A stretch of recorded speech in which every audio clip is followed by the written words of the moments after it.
if you guys want to travel to Hawaii and experience beaches like this, then stay tuned because we're going to teach you how to do it on a budget.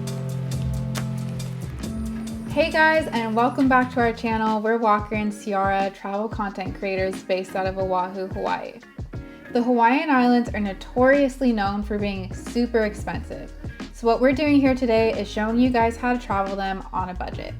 We're gonna give you guys ideas on how much things cost, tips on ways to save, and if you stick around towards the end, we're gonna share with you guys how to score some cheap flights. All of these tips apply for any of the Hawaiian Islands as we personally use them when we go to the neighboring islands. Here's some general tips to help you out. Number one, if you're coming with a group, that's really going to help cut the costs. Another just general tip is coming here during off season. A lot of people ask what is off season here, and the best way to know is whenever the kids are in school is the time you want to come here. It's kind of a family destination, so during the summer months it's quite busy along with winter break and spring break, so I generally try to stay away from those. We personally feel like the months of September through December are the best times to visit because of one, the weather, and two, there's a lot less people here. Totally. All right, so we're gonna go on to our first category here, which is gonna be kind of the main chunk of costs here in Hawaii, which is gonna be accommodation.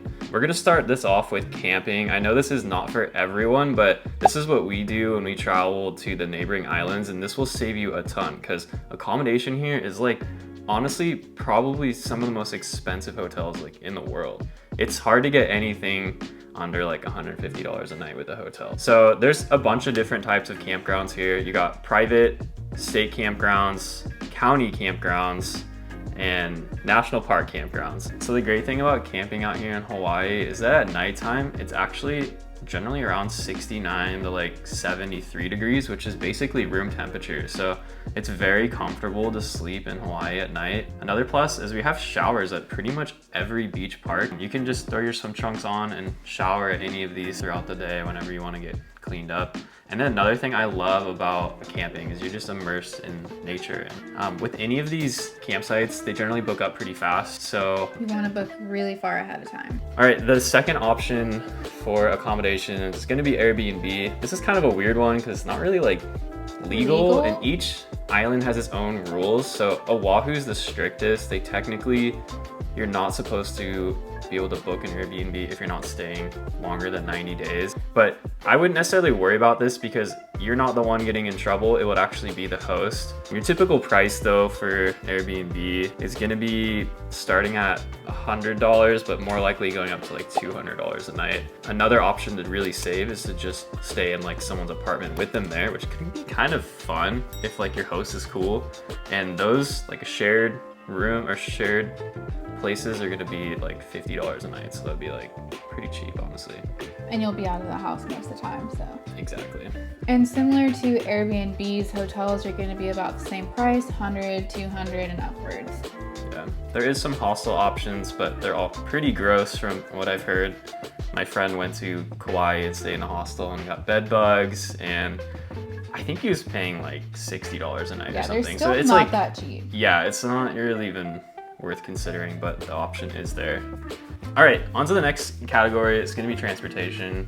This is another expensive one. Cutting corners here can be a little bit tricky because we personally feel like if you want to experience Hawaii and really see it, you need to have a rental car. It's gonna be really hard to do it without. If you guys don't rent a car, you can ride the bus here in Oahu.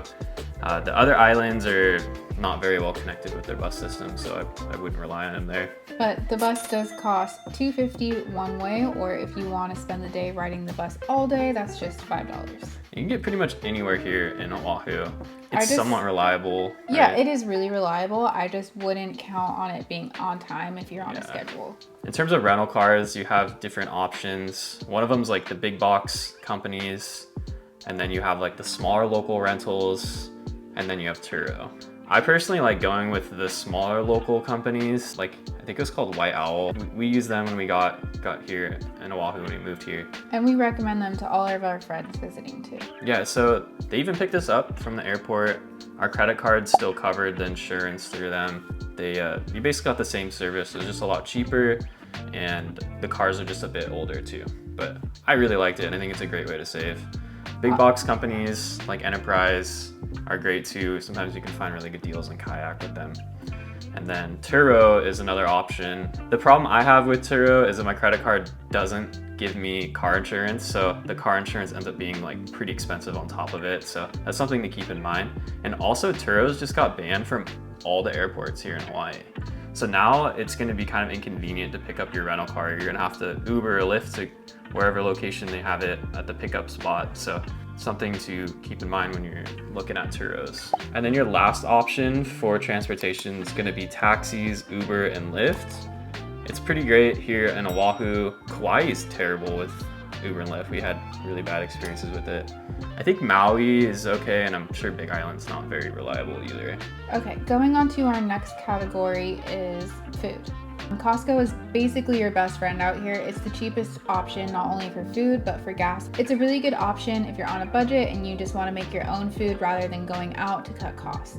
All the other grocery stores here on the island, like Foodland, Safeway, are outrageously expensive. So I would try to stay away from them unless you just need like a couple little things. But yeah. It's hard to get out of there without spending $50 on a couple things, I feel like. Next category, which is your favorite, eating out. I love eating out. If you guys watched our cost of living video, we've gotten so much crap from you guys, like just endless. But we spent $700 on our monthly budget just eating out, and I feel like we'd even go out that much too. If you're gonna be cutting costs, definitely want to hit Costco. Food out here is gonna be anywhere from like $13, $18 for the entree. Obviously, you're gonna throw a tip and tax and stuff on top of that. And that's at a budget-friendly place. Yeah, that's not like your typical restaurant. Yeah. And then like fast food, like Taco Bell, McDonald's. I love Taco Bell. I've got no shame admitting it. It's about 15% more expensive though here in Hawaii than mainland. And then another great option though, if you're on a budget and you don't want to make your own food, going to like Foodland, they have bento boxes. The bento boxes are like $7, $6. And then the poke bowls will be anywhere from like $9 to $13 depending on what kind of poke you get. And then the other option is food trucks here in Hawaii. It's gonna be a little bit cheaper than restaurants, but not by much, ranging between like $10 to $13 per entree. Yeah, a bunch of good food trucks up the North Shore. So.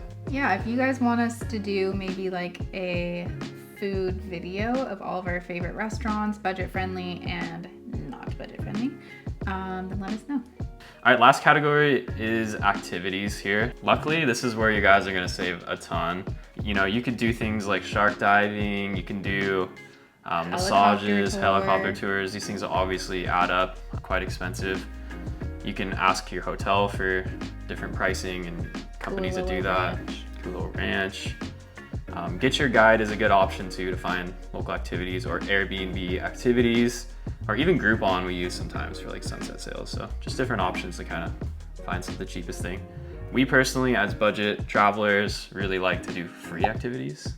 So surfing, I mean, we have surfboards, but the surfboards at Costco are $100, or you can rent them on the beach for like $5. I think it's called Maku Rental down in Waikiki. It's like $5 an hour or something. And you know, Hawaii is known for surfing, so you definitely want to try that out. Hiking, free. Totally free. Always free. Yeah, they don't charge for parking or permits like a lot of other states do. Laying out on the beach, and we have some of the best in the world. Also, guys, if you are looking for great beaches on your trip, we actually made a video of our top favorite beaches here in Oahu. We'll link that below. I don't know if you guys are gonna be traveling to Oahu or not, but if you are, you can check that out. And we also did our favorite hiking videos, so our most recent one. We'll link that below. This is just for Oahu, so if you're going to the other islands, it's different. But actually, if you're going to Maui, we have a Maui video too of us going to some awesome spots, and we have an awesome video in Kauai. And then we want to touch on getting cheap flights.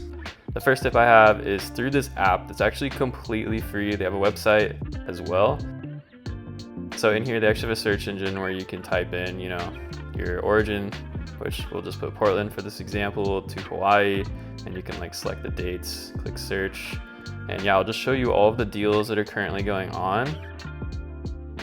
Right here we got Portland to Kahului, which is Maui, and vice versa for $255 round trip between August and October. Scroll down here and you can actually click any of these and it'll pull it up on Priceline or wherever it's the cheapest. Super useful app, and they have tons of other good deals too in here, like non-stop flights from Los Angeles to Costa Rica, round trip for $234. Here's a hot deal they got. It's New York to Puerto Rico round trip for $162. So they got crazy good steals going on. As you can see here, Cape Town to Italy for €190 round trip. So just insane. I would definitely recommend checking this out. Second tip is through Google Flights, which I'm sure you guys are all super familiar with, so I won't go into too much depth here. There's just one aspect of Google Flights that I want to talk about that not a lot of people know. So we got origin Portland to Honolulu. You can put whatever dates you want here. The trick is to track prices. The trick is to click on any dates here. So basically what'll happen is you'll get emails when prices are low from Portland to Honolulu. This is for any dates, and as long as you're logged in up here, you'll be receiving those via email from Google. So that way, if any crazy deals are going on, you won't miss out. Another tip too, just for Google Flights, is just checking like one-ways, because a lot of times the round trip flights will be with one airline, and sometimes it'll be cheaper to fly back with a different airline. On to the next one is Kiwi. This search engine's super useful because they actually will mix airlines together. For example, here on the flight home from, let's say, Honolulu to New York, you're actually going to be transferring in the airport from American Airlines over to Spirit Airlines, and it happens to be cheaper to buy those two flights one way separate. The cool thing about buying through Kiwi is if, let's say, American Airlines is late and you end up missing your Spirit Airlines flight, as long as you buy through the website, they'll cover that transfer and get you on a different flight home. If you're gonna do this type of thing, I would definitely recommend booking it through Kiwi. That way you have that kind of insurance, or just making sure there's a really long layover. Yeah, those are my tips here. The other one as well is just getting a good travel credit card. There's some great sign-up bonuses going around right now. The card that we use is the Chase Sapphire Preferred. This is one we use that has the car insurance. We basically use everywhere we go when we rent a car. They're offering 60,000 bonus points, which is the equivalent of around $1,200 if you transfer it over to one of their travel partners like United. Just tons of good benefits for traveling, get lots of cash back, and just a solid travel card. If you guys go down in our description, this really helps support our channel. You guys don't lose out on any points or anything. Just click this link. If you could sign up through there, it helps give us a little kickback to support our travels and get you guys going on your free flights to wherever you please. All right, guys. Well, I think that summarizes this video. I hope this was useful for you guys. If there's anything else you guys want to know about Hawaii or travel in general, just let us know in the comments. We'll get back to you and maybe even make a video about it. Thank you guys for watching. Like, subscribe, do all the things, and we'll see you guys in the next one. Peace, guys. See you later.